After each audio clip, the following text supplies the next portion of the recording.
Good morning, Star Wars fanatics, and welcome back to another episode.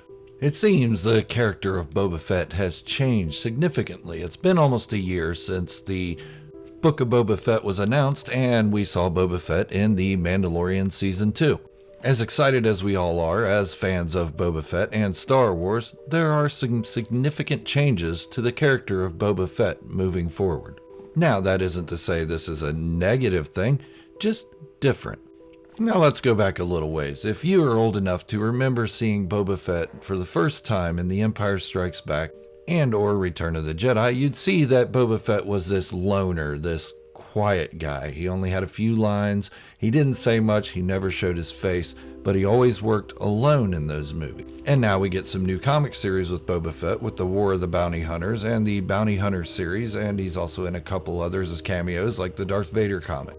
Now in these comics, we see Boba Fett as about the same person we saw as in Return of the Jedi and The Empire Strikes Back.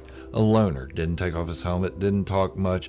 He only used a partner when it was necessary for him to achieve a goal, and then the partner was quickly dropped. Now move on to The Mandalorian Season 2 with the episodes with Boba Fett in it. The first episode we see is Boba Fett turning around as Mando drives off with Boba Fett's armor. Boba Fett's armorless, you see his face, he's all scarred up and got this stern look on his face. Then there are a couple more episodes with Boba Fett in it with and without his armor, and we also got a release that Boba Fett will be getting his own series, the Book of Boba Fett. This is roughly around a year ago as well. And in that announcement, we got a small teaser of Boba Fett and Fennec Shand entering Jabba the Hutt's palace, killing damn near everybody in sight, and taking the throne. Combined with the teaser and what we saw in The Mandalorian, Boba Fett was being the Boba Fett we've been wanting to see for a generation at least. But now we get the trailer for the Book of Boba Fett. Not just one, but there are 2 or 3 other smaller trailers out there as well. And we see a different kind of Boba Fett. Yes, he's kicking ass the way we wanted to see him do it, but there are some major differences in this Boba Fett and the original Boba Fett. And the hints I've been dropping all along aren't that subtle. There are differences, and we can all notice these differences, but stick around for the biggest difference at the end. But to understand what Boba Fett's becoming, we have to understand his father, Jango Fett. They're essentially the same person, being that Boba Fett was a clone of Jango. If you don't know much about Jango Fett's past, well, here's a little insight for you. Jango Fett wasn't just a great bounty hunter who gave up his DNA to create the Grand Army of the Republic, and to have a unaltered clone as his son in the form of Boba Fett.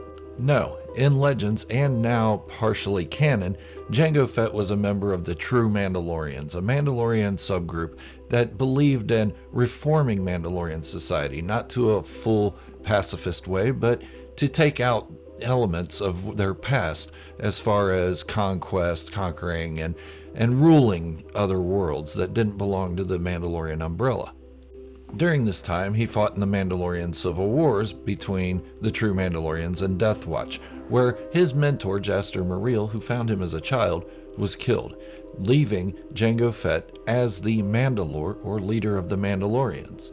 After that, Jango Fett was enslaved by Jedi, and later on, he did donate his DNA for the Grand Army of the Republic. And his reason for creating Boba Fett wasn't just so he had this fatherly feeling, a paternal instinct that he needed to raise a child. No, that's part of the Mandalorian society. It's one of their doctrine that they do need to bring up the younglings as Mandalorians. But it's much more than that. He wanted to pass on the knowledge he had gained as a true Mandalorian, as a bounty hunter, to someone else, because he knew he wasn't going to be around forever. But other than working with the true Mandalorians for a cause, we only saw Jango Fett team up with one person other than that, and that was Zam Wesell. And it wasn't really a team up, he just hired her as kind of a subcontractor to go kill Padme Amidala, or Queen Amidala, or whatever you want to call her at the time. Then Jango's life was cut short when Boba Fett was about 10 years old on the Battle of Geonosis. Boba Fett saw this happen. And all throughout the Clone Wars after that, Boba Fett had teamed up with other bounty hunters and used other mentors such as Cad Bane, Aurra Sing, Bossk, Dengar, and the likes of other miscreants and bounty hunters. But his partnerships with those members didn't last. As soon as the job was done, he disbanded them. Yes, he had his little group called the Crate's Claw, but we only really see them in 1 or 2 action items. Then we see him in The Empire Strikes Back, and he's alone, going after Han Solo by himself. Yes, he's standing there with a bunch of other bounty hunters, but they had all been hired in to see which one could catch Han Solo. In the comics, we see Boba Fett do the same thing with like Bosk and Bylert Valance. He teams up with them to get a job done. Once the job's done, they're of no use to him anymore, and he disappears. So, like his father Jango, Boba Fett is mostly a loner. He prefers to work by himself. It gets him the biggest catch, it gets him the biggest money, he's become the best bounty hunter in the galaxy, and he's feared. And other people just weigh him down and drag him down. We see that in the comic book. Now we see that loner Boba Fett again in The Mandalorian. He does partner up with Din Djarin, or Mando if you prefer to call him that, to get baby Grogu back. And there's a reason for that. It's because Mando gave him his armor back, or he took it actually, and he promised Din Djarin he would help get the child back in return for his armor being safely reunited with him. But as soon as that job's done, Boba Fett is gone. He flees. He goes back after his main objective, which is to take Jabba the Hutt's palace. But now we get the trailers for the Book of Boba Fett, and Boba Fett has changed. He now has a partner. It's Fennec Shan, and Fennec Shan seems like she's going to be a really good partner for Boba Fett, but this is out of character for Boba. He doesn't really use partners, but that could be attributed to his goals of taking on a whole criminal organization, which is the second part of Boba Fett that's changed. Jango Fett never had those aspirations, so why does Boba Fett have that goal? So in order to answer that, it does play back on Jango Fett. Remember I said Jango Fett was the leader of the true Mandalorians after his mentor was killed? Well, Boba Fett is building up this criminal empire. It seems like it's something he wants at this time, but he's not going to want it for long. It's going to be a little more difficult than what he wanted, and there's going to be other bigger things playing around him that will cause him to leave this ideal. But setting up this criminal empire that he's going to be in charge of is going to give him some experience in leadership, which he hasn't had before.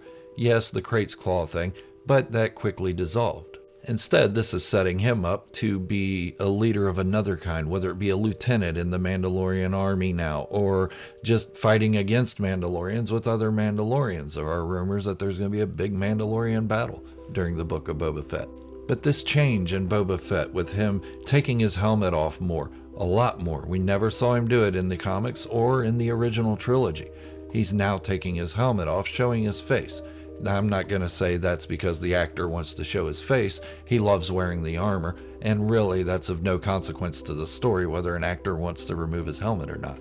And I'm not going to say he's removing his helmet because we see other Mandalorians removing his helmet. No, and it's not a doctrine that all Mandalorians can't remove their helmet. It's just that one sect that Din Djarin belonged to. But this is a little out of character for Boba Fett to remove his helmet. But I do have some explanations. Character growth.